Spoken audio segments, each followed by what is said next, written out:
Breaking news, this is Channel 28 News. I am Jack Manson.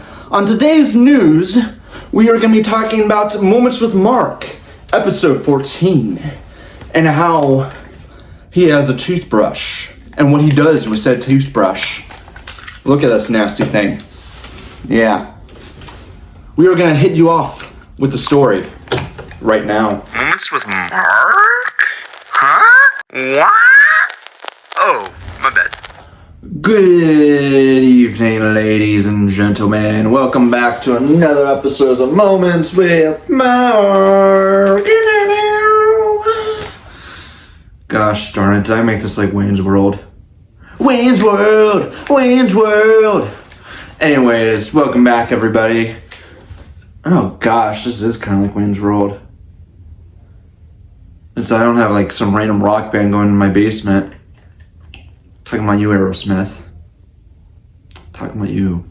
Okay, welcome to Wayne's World, almighty ones. Anyways, today's episode I'm going to be talking about something special and dear to my heart. My toothbrush. If you're all wondering why on earth are we talking about a toothbrush, well, I'll tell you. I've become known for this toothbrush. This toothbrush is pretty old. I've not used it in about 3 years, just to give you a heads up, because, well, that thing's been used. Same with the case, that thing's gnarly. And you're probably wondering, why on earth would you keep a toothbrush? Well, have you met me? Yeah, anyways. How do I even begin with this? Well, for one thing, it all starts with braces, right? So, first time I needed braces was back when I was 10 years old. They said I needed just like the metal ones on my top. The regular braces on my top teeth, they looked really bad. I had these two right here sticking up in my gums is really bad, and like all my teeth were all over the place. So like I really needed braces. So that was like the main goal the first time around. Did not work because I don't know who in the right mind thought, oh yeah, there's a great idea. Let's put braces on a kid who hasn't had their baby teeth come out yet. So it didn't work. Fast forward to age 13, they're like, okay, you're gonna need braces again because it's still really bad. You still have gums way up in there. That looks gnarly. So how about Invisalign? Let's do that, which is like plastic version. Is a lot less painful. Because I've been on both. The metal ones are more painful. You're going to have like days where you're just not able to eat solid food. Whereas Invisalign, you're able to eat solid food right away and there's just no pain, nothing. For me, I had to have rubber bands because I had to get those teeth pulled down, and that was a whole fun thing of getting the little rubber bands and the brackets. But I digress. One of the main reasons I had a toothbrush is because everywhere I went, after I ate something, because the whole process is you have to take the Invisalign out, because they're basically like a retainer. And then I have to brush my teeth right after I eat my food and put the retainer back in and wash my the Invisalign a little bit. Yeah, I know I'm getting them mixed up. And then I'll be good to go. Well, I was eating food everywhere. I was on the run everywhere I went. So I needed to bring a toothbrush. This isn't the first toothbrush I had. I had a first one. And the thing is, one thing with this toothbrush was it just was really, really funny. You're just going somewhere, right? And you're just in the middle of a conversation or something, you just take it out and you just start brushing your teeth. Mid-conversation, people just freak out like, what?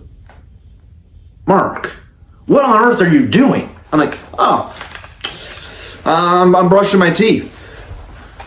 And they're like, why? Well, I have Invisalign. And so, one bad habit I got into for like a solid 2 or 3 years straight, I would swallow the toothpaste. That's a whole thing. So if I have anything chronic, that would be why, most likely. Oh no. But yeah, so there's be so many instances. It became well known within my youth group that I just had a toothbrush in my pocket all times. Well, one day we're playing football or whatever, and I lose my toothbrush. My one friend, he's at the youth group, he takes a photo and it's like, hey Mark, is this your toothbrush? I'm like, yeah. We found it in the woods. I'm like, oh. He's like, there was a spider in it. I'm like, it could keep it. It could stay there. So it is forever in the woods of my church. Is that toothbrush is not moved since. It's still there. But the second iteration, the 2.0, is this one right here. Use it for a solid 2 years straight.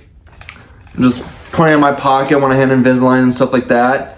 And then I went through there of having a retainer during the whole day. Now I just wear a retainer at night. And it just, it became a habit. So I just had it everywhere I went. People would freak out. You have people going, why on earth do you do that? And that's our plan, just to freak people out, really. Because nothing's weird mid-conversation when you're talking to someone. You just pull out a toothbrush and start brushing your teeth like crazy.